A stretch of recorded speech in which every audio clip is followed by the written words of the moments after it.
Chapter 16. Off to the fair. The night before the county fair, everybody went to bed early. Fern and Avery were in bed by 8. Avery lay dreaming that the Ferris wheel had stopped and that he was in the top car. Fern lay dreaming that she was getting sick in the swings. Lurvy was in bed by 8:30. He lay dreaming that he was throwing baseballs at a cloth cat and winning a genuine Navajo blanket. Mr. and Mrs. Zuckerman were in bed by 9. Miss Zuckerman lay dreaming about a deep freeze unit. Mr. Zuckerman lay dreaming about Wilbur. He dreamt that Wilbur had grown until he was 116 feet long and 92 feet high, and that he had won all the prizes at the fair and was covered with blue ribbons, and even had a blue ribbon tied to the end of his tail. Down in the barn cellar, the animals, too, went to sleep early, all except Charlotte. Tomorrow would be fair day. Every creature planned to get up early to see Wilbur off on his great adventure. When morning came, everybody got up at daylight. When the day was hot, up the road at the Arabelle's house, Fern lugged a pail of hot water into her room and took a sponge bath. Then she put on her prettiest dress because she knew she would see boys at the fair.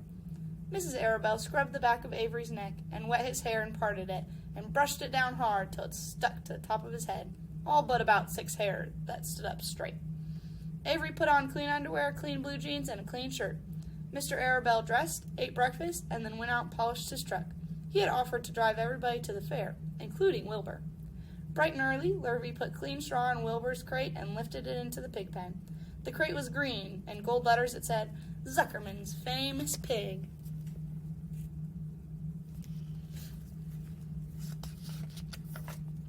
Charlotte had her web looking fine for the occasion. Wilbur ate his breakfast slowly. He tried to look radiant without getting food in his ears. In the kitchen, Mrs. Zuckerman suddenly made an announcement. Homer, she said to her husband, I'm going to give that pig a buttermilk bath. A what? Said Mr. Zuckerman. A buttermilk bath. My grandma used to bathe her pig with buttermilk when it got dirty. I just remembered. Wilbur's not dirty, said Mr. Zuckerman proudly. He's filthy behind the ears, said Miss Zuckerman. Every time Lurvy slops him, the food runs down around the ears, then it dries and forms a crust. He also has a smudge on one side where he lays in the manure. He lays in clean straw, corrected Mr. Zuckerman. Well, he's dirty, and he's going to have a bath. Mr. Zuckerman sat down weakly and ate donut. When his wife went to the woodshed, when she returned, she wore rubber boots and an old raincoat, and she carried a bucket of buttermilk and a small wooden paddle. Edith, you're crazy, mumbled Zuckerman. But she paid no attention to him. Together, they walked to the pig pen. Miss Zuckerman wasted no time. She climbed in with Wilbur and went to work. Dipping her paddle in the buttermilk, she rubbed him all over. The geese gathered around to see the fun, and so did the sheep and lambs. Even Templeton poked his head out cautiously to watch Wilbur get a buttermilk bath. Charlotte got so interested, she lowered herself on a drag line so she could see better. Wilbur stood still and closed his eyes. He could feel the buttermilk trickling down his sides. He opened his mouth and some buttermilk ran in. It was delicious. He felt radiant and happy. When Mrs. Zuckerman got through and rubbed him dry, he was the cleanest, prettiest pig you ever saw.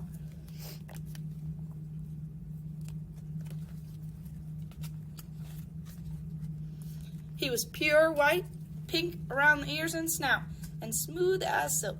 The Zuckermans went up to change into their best clothes. Lurvy went to shave and put on a plaid shirt and his purple necktie. The animals were left to themselves in the barn. The 7 goslings paraded around and around their mother. Please, please, please take us to the fair, begged a gosling. Then all 7 began teasing to go. Please, please, please, please, please, please, please. They made quite a racket. Children, snapped the goose. We're staying quietly at home. Only Wilbur Ilber is going to the fair. Just then, Charlotte interrupted. I shall go too, she said softly. I have decided to go with Wilbur. He may need me. We can't tell what may happen at the fairgrounds. Somebody's got to go along who knows how to write. And I think Templeton better come too. I might need somebody to run errands and do general work. I'm staying right here, grumbled the rat. I haven't the slightest interest in fairs. That's because you've never been to one, remarked the old sheep. A fair's a rat's paradise. Everybody spills food at the fair. A rat can creep out late at night and have a feast. In the house barn you will find oats that the trotters and pacers have spilled. In the trampled grass in the infield you will find old discarded lunch boxes containing the foul remains of peanut butter sandwiches, hard-boiled eggs, cracker crumbs, bits of donuts, and particles of cheese. In the hard-packed dirt of the midway, after the glaring lights are out and the people have gone home to bed, you will find veritable treasure of popcorn fragments, frozen custard dribblings, candied apples abandoned by tired children, sugar fluff crystals, salted almonds, popsicles, partially gnawed ice cream cones, and the wooden sticks of lollipops. Everywhere is a loot for a rat. In tents, in booths, in haylofts. Why, a fair has enough disgusting leftover food to satisfy a whole army of rats. Templeton's eyes were blazing. Is this true, he asks. Is it appetizing yarn of yours true? I like high living, and what you say tempts me. It is true, said the old sheep. Go to the fair, Templeton. You will find that the conditions at the fair will surpass your wildest dreams. Buckets with sour mash sticking to them, tin cans containing particles of tuna fish, greasy paper bags stuffed with rotten. That's enough, cried Templeton. Don't tell me any more. I'm going. Good, said Charlotte, winking at the old sheep. Now then, there's no time to be lost. Wilbur will get soon put into the crate. Templeton and I must get to the crate right now and hide ourselves. The rat didn't waste a minute. He scampered over to the crate, crawled between the slats, and pulled straw over him so he was hidden from sight. All right, said Charlotte. I'm next. She sailed into the air, let out a drag line, and dropped gently onto the ground. She then climbed on the side of the crate and hid herself inside a knothole on the top board. The old sheep nodded. What a cargo, she said. That sign ought to say Zuckerman's famous pig and 2 stowaways. Look out, the people are coming, shouted the gander. Cheese it, cheese it, cheese it. The big truck with Mr. Arabelle and the wheel backed slowly towards the barnyard. Lurvy and Mr. Zuckerman walked alongside. Fern and Avery were standing in the body of the truck, hanging onto the sideboards. Listen to me, whispered the old sheep to Wilbur. When they open the crate and try to put you in it, struggle. Don't go without a tussle. Pigs always resist when they're being loaded. If I struggle, I'll get dirty, said Wilbur. Never mind that. Do as I say. Struggle. If you were to walk into the crate without resisting, Zuckerman might think you were bewitched. He'd be scared to go to the fair. Templeton poked his head up through the straw. Struggle if you must, he said, but kindly remember that I'm hiding down here in this crate, and I don't want to be stepped on, or kicked in the face, or pummeled, or crushed in any way, or squashed, or buffeted about, or bruised, or lacerated, or scared, or biffed. Just watch what you're doing, Mr. Radiant, when they get shoving you in. Be quiet, Templeton, said the sheep. Pull in your head, they're coming. Look, Radiant Wilbur. Lay low, Charlotte. Talk it up, geese. The truck backed slowly into the pig pen and stopped. Mr. Arabelle cut the motor, got out, walked around the rear, and lowered the tailgate. The geese cheered. Mrs. Arabelle got out of the truck. Fern and Avery jumped to the ground. Mrs. Zuckerman came walking down from the house.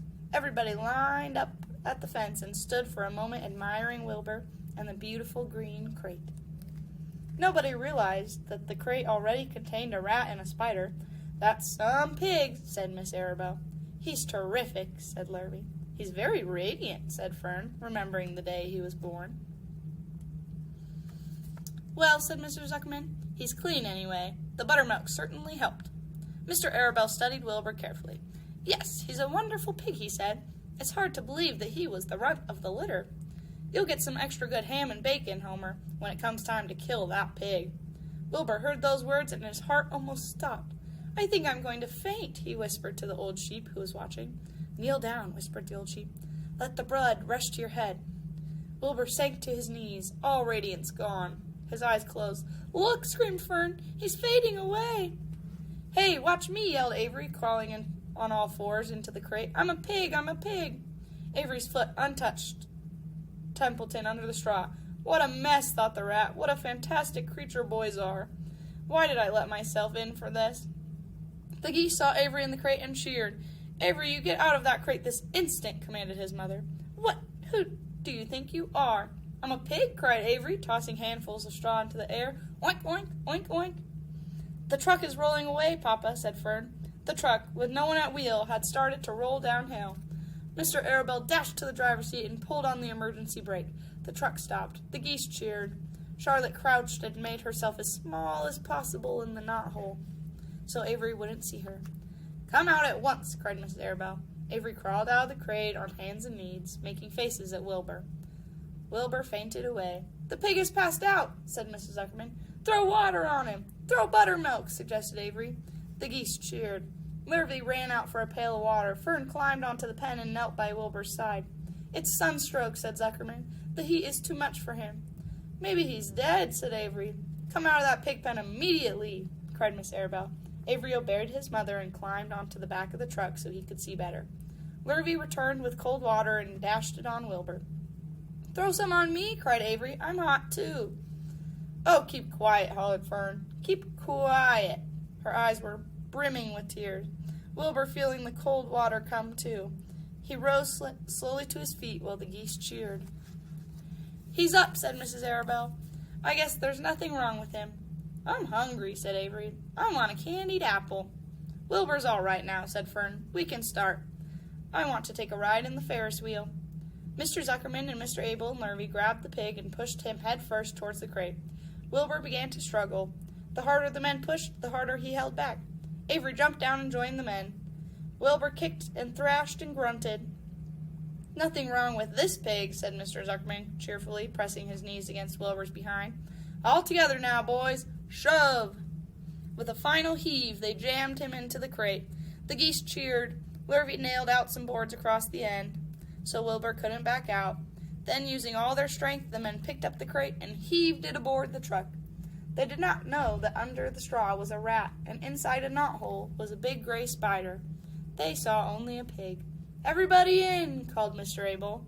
He started the motor. The ladies climbed in beside him. Mr. Zuckerman and Lurvy and Fern and Avery rode in the back, hanging onto the sideboards.